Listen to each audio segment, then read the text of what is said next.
Usaha mikro kecil dan menengah atau UMKM diyakini telah memberikan sumbangan yang besar terhadap perekonomian daerah sekaligus menjadi penopang ekonomi di tengah masa pandemi COVID-19 saat ini. Dalam berbagai kondisi, UMKM terbukti mampu menjadi penolong karena merupakan struktur ekonomi terkuat dalam menghadapi kondisi ekonomi yang krisis serta rawan.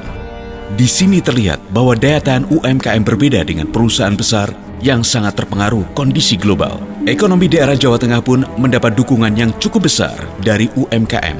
Bahkan di era pandemi sekarang ini, berdasarkan data Dinas Koperasi dan UKM Provinsi Jawa Tengah, sektor ini berkontribusi 5,23% pada produk domestik regional bruto atau PDRB Jawa Tengah. Oleh karenanya, pemerintah berkewajiban untuk membentengi ekonomi di tengah COVID-19 dengan cara melindungi dan menopang daya tahan UMKM serta menjalankan berbagai program penguatan bisnis UMKM.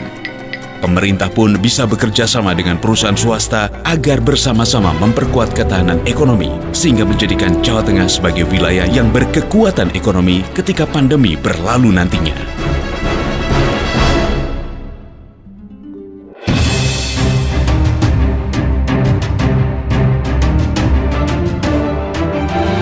Disiarkan dari Petra Ballroom Norman Hotel Semarang, Jalan Teuku Umar nomor 27, Jatingaleh Semarang. Inilah diskusi terhangat Prime Topic dengan judul Menopang Daya Tahan UMKM. Selamat mengikuti. Nah, tema kita dalam Prime Topic adalah menopang daya tahan UMKM. Disiarkan langsung dari Petra Ballroom Hotel Norman di Jalan Teuku Umar 27, Semarang. Dan acara ini disiarkan langsung di 99,6 FM PTPN Solo, 91,8 FM RDI Pandanaran Semarang, dan juga di 89,8 FM Trijaya Semarang. Anda bisa saksikan juga melalui channel YouTube kami, MNC Trijaya FM Semarang.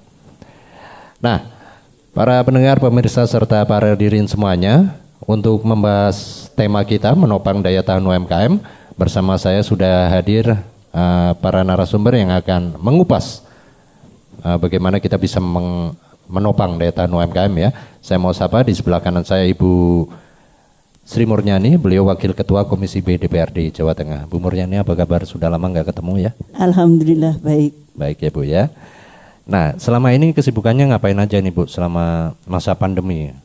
Ya, kesibukannya kami masih tetap pansus ya, masih tetap membahas pansus. Kemudian kami untuk kegiatan keluar dikurangi, tetapi kita lebih ke kunjungan dapil.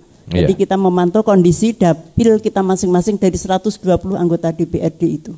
Oh, dan hasilnya apa Ibu dari pantauan? Ya, hasilnya kita memantau. Jadi sejauh mana perkembangan COVID, kemudian bagaimana upaya untuk menanggulangi, bagaimana kemiskinan, bagaimana APD, maka anggaran-anggaran yang ada di DPRD bagaimana bisa dialirkan untuk misalnya APD, kemudian untuk santunan, kemudian untuk paket sembako dan sebagainya. Jadi usulan-usulan itu kita masukkan ke pimpinan Dewan untuk ditindaklanjuti. Baik, Bu Emma apa kabar? Baik, alhamdulillah. Nah, nanti kita akan kupas bagaimana kondisi terkini koperasi dan UMKM yang ada di Jawa Tengah, dan pastinya ada langkah-langkah juga yang dilakukan oleh dinas ya Bu ya. Baik, dilanjut. Nah, ini paling ujung. Ini gondrong ngakunya dosen, tapi saya nggak tahu ini dosen, tapi lebih pasnya pengusaha ya, karena dari bentuk badannya juga wartawan ya. Ah iya, ada Mas Firmansyah, beliau Wakil Dekan 1 FEB Undip Semarang. Nah, saya pengen tahu sekarang dari Bu Murniani sendiri ini, kalau dari pantauan kemarin yang dilakukan oleh Ibu dan juga jajaran Komisi B DPRD Jawa Tengah ya, bagaimana kondisi perekonomian Jawa Tengah selama masa pandemi COVID dan juga bagaimana kondisi UMKM di Jawa Tengah Ibu? Monggo. Terima kasih. Jadi terkait dengan dampak dari pandemi COVID-19 ya, terkait dengan kondisi pertumbuhan usaha mikro kecil dan menengah. Jadi memang kalau kita lihat setelah kami ke lapangan terkait dengan pantauan dapil dan juga hasil diskusi-diskusi yang dilakukan di DPRD Jawa Tengah, juga kita dengan eksekutif ya. Ini ada Bu Emma ya, juga dengan OPD-OPD yang lain. Maka ternyata kayaknya memang wabah corona ini berbeda dengan krisis moneter tahun 98. Betul. Jadi kalau krisis moneter tahun 98 itu UMKM itu justru malah menjadi tulang punggung perekonomian. Tetapi justru dengan adanya COVID-19 ini sebaliknya. Jadi dengan adanya COVID-19 ini kebalikan dari kehidupan normal. Jadi tidak normal sama sekali. Kenapa? Karena wabah corona ini makin terasa menakutkan dalam kehidupan. Jadi memang ya menakutkan ya, karena nggak kelihatan bentuknya, nggak ini, tapi menakutkan. Terutama kalau dilihat dari ini, lebih menakutkan kalau dilihat dari kehidupan perekonomian, terutama dari sisi konsumsi ya. Dari sisi konsumsi, korporasi, sektor keuangan, usaha rakyat, usaha mikro kecil atau UMKM, ya ini kayaknya memang sangat parah gitu. Kemudian kajian kalau COVID-19 ternyata menimbulkan ancaman kehidupan yang luar biasa. Apa yang terjadi? Kehilangan pendapatan rumah tangga. Jadi masyarakat ini dengan kondisi yang seperti ini, di mana masyarakat ya harus tinggal di rumah ya, PSBB misalnya, atau tidak boleh keluar rumah kalau tidak penting sekali. Akhirnya apa? Ya akhirnya pendapatan rumah tangga itu menjadi menurun. Kemudian untuk korporasi misalnya, ya, selain kehilangan pendapatan rumah tangga juga karena PSBB tadi atau mungkin lockdown ya, akhirnya kita nggak bisa bekerja, otomatis nggak ada penghasilan. UMKM buka warung juga nggak laku karena yang orang jalan nggak ada, yang membeli juga ada, akhirnya juga nggak laku. Maka akhirnya mereka kehilangan pekerjaan. Kemudian untuk korporasi ya, pelemahan perekonomian dari COVID-19 ini akan membuat rentan dari banyak sektor. Banyak sektor itu antara lain apa? Ada sektor manufaktur, sektor perdagangan, sektor transportasi maupun sektor akomodasi. Apalagi ini untuk restoran dan perhotelan ini sangat rentan. Jadi restoran, perhotelan ini paling rentan kayaknya di COVID-19 ini. Maka boleh dikatakan COVID-19 ini akan menjungkir balikkan kehidupan normal. Jadi menjadi sangat tidak normal. Oleh karena itu maka perlu adanya dorongan bagaimana agar supaya secara ekonomi yang selama ini dengan adanya COVID-19 ini UMKM turun drastis pendapatannya. Ya tadi karena mau jualan yang nggak ada yang beli, kemudian kalau nggak jual untuk makan apa, ini yang masalah. Belum lagi juga permasalahan yang terjadi bagi para pengusaha ya UMKM terutama ini. Jadi kalau dilihat waktunya, ini kita lihat waktu COVID ini mulai berhenti gitu ya, berhenti kegiatan tahun Januari 2020. Jadi Januari, Februari, Maret, April, Mei, Juni, sekarang udah Juli. 7 bulan ini. Jadi kalau 7 bulan di rumah terus, pasar nggak jalan, kemudian semuanya berhenti, jualan nggak ada yang membeli, transaksi nggak ada yang berjalan ya. Nggak ada yang berjalan, ya akhirnya pendapatan masyarakat terutama UMKM itu turun secara drastis. Padahal kalau tahun 98 itu UMKM justru meningkat ya. Tapi sekarang ini justru turun drastis. Maka UMKM jadi sektor yang paling kritis dari segi ekonomi. Kalau kita lihat dari COVID-19 ini.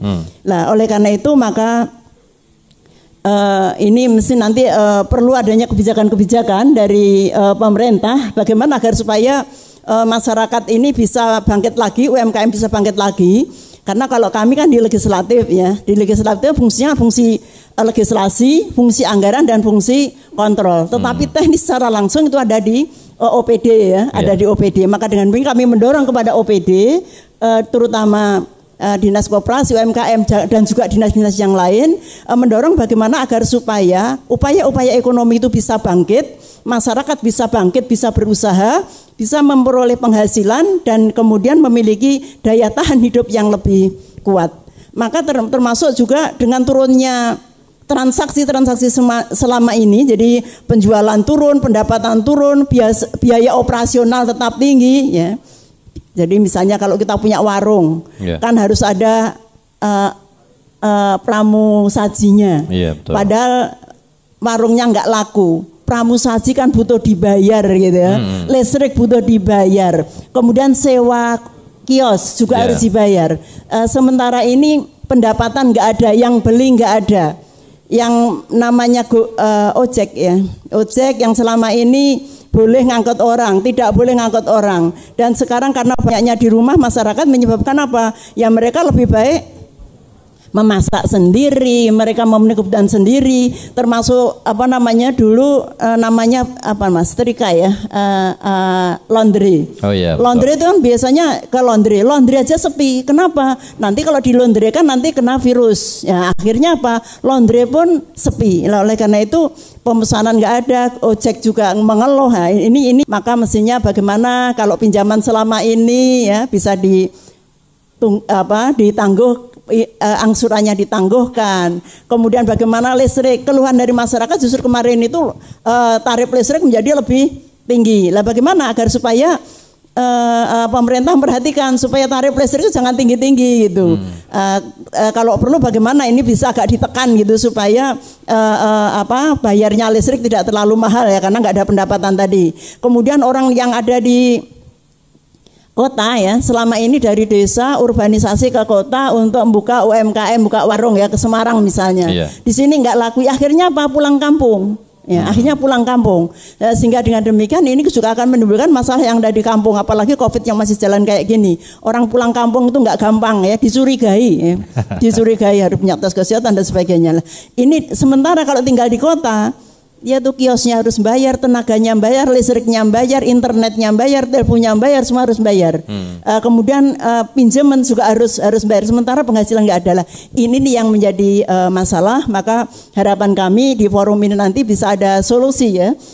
Solusi bagaimana untuk menyelesaikan permasalahan-permasalahan yang muncul selama ini dari pemerintah Provinsi Jawa Tengah, bagaimana terutama dari OPD terkait dan juga dari perguruan tinggi, barangkali nanti akan memberikan secara akademisi mendorong bagaimana sebaiknya dari hasil survei penelitian dari perguruan tinggi nanti bisa menjadi masukan, kemudian nanti kita olah, dan juga nanti dari para hadirin, para pendengar semua juga bisa memberikan masukan-masukan yang terbaik bagaimana agar supaya ekonomi di Jawa Tengah itu segera bisa bangkit kembali. Baik. Dan kita akan break dulu para pendengar, pemirsa serta para hadirin. Setelah nanti Bu Emma akan menyampaikan kondisi real perekonomian Jawa Tengah, terutama untuk sektor koperasi dan UMKM, setelah beberapa informasi berikut ini. Tetap bersama kami di Prime Topic.